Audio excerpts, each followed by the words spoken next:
Le scrutin était décrit par tous comme indécis, mais à la lecture des résultats, l'avance du maire sortant a fait la surprise. Les listes en avant Mulhouse, nombre de votes 10 406, soit 42,17%. Avec plus de 2600 voix d'avance sur son principal concurrent, le socialiste Pierre Freiburger, l'UMP Jean Rotner savoure ce premier succès.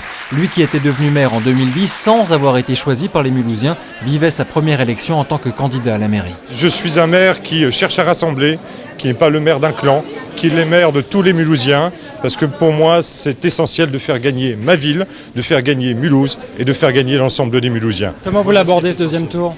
Bien sereinement, naturellement, mais au travail.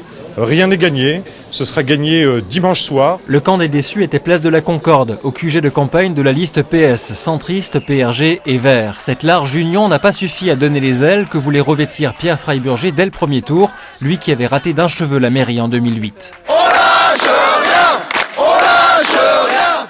Hier soir, il se disait victime d'un vote sanction contre le gouvernement socialiste. Si on n'avait pas fait cette campagne comme on l'a fait depuis un an, eh ben, le résultat qu'on a ce soir ne serait pas le résultat qu'on connaît, à plus de 31%. Donc ça c'est une réalité.